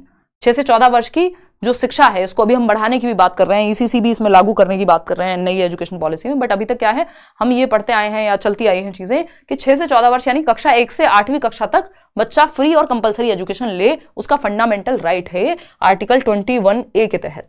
ठीक, तो अगर हम देखें यहाँ पे 3 से 18 नहीं, लेकिन बात किसकी हो रही है? Right children with disabilities.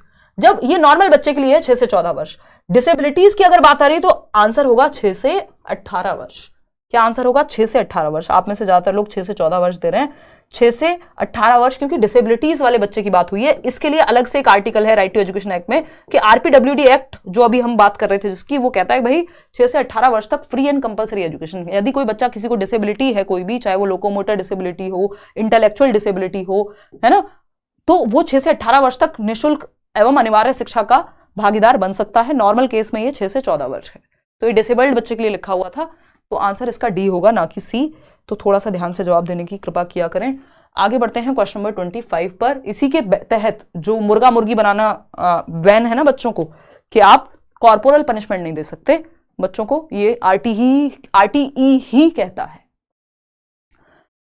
Question number 25 देखिए, प्रोवाइडिंग टीचिंग लर्निंग मटेरियल्स यानी टीएलएम, शिक्षण अधिगम सामग्री कहते हैं हम इनको, चाहे वो आपका चार्ट हो, आपका पीपीटी हो, formats to the diverse learners employees, यानी विविध शिक्षार्थियों को सुलभ प्रारूपों में शिक्षण अधिगम सामग्री उपलब्ध कराने का तात्पर्य।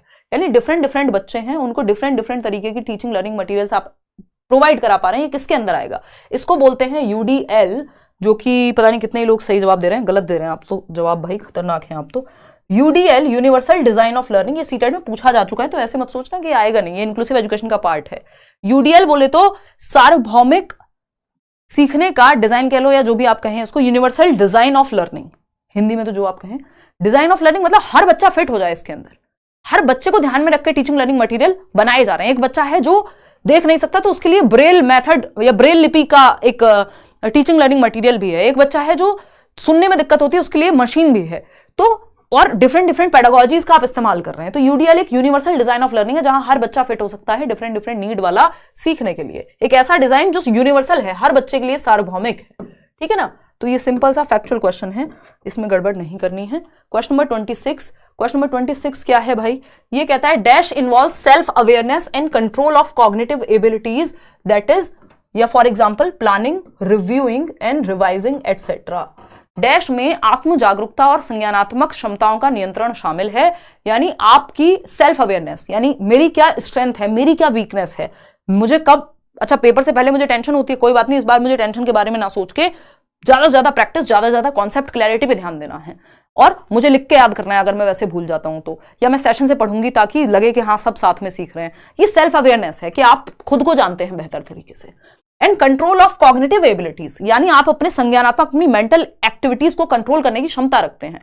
मेंटल एक्टिविटीज कौन सी होती है? Thinking, reasoning, problem solving, planning, reviewing, reflecting, ये सब चीजें मेंटल एक्टिविटीज हैं कि आप प्लान कर रहे हैं मैं कैसे पेपर दूंगी, मैं ओएमआर शीट लगा करके जाऊंगी पहले से, फिर रिव्यू कर रहे हैं कितना मॉक टेस्ट में आ रहा है, फिर से रिवाइज कर रहे हैं, तो ये सब मेटाकॉग्निटिव एबिलिटीज का पार्ट है, मेटाकॉग्निशन कहते हैं इसको।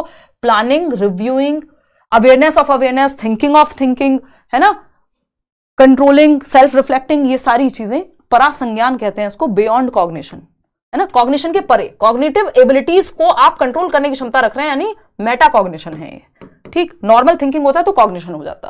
क्वेश्चन नंबर 27 देखिएगा, 3 सवाल और हैं फिर आपकी छुट्टी।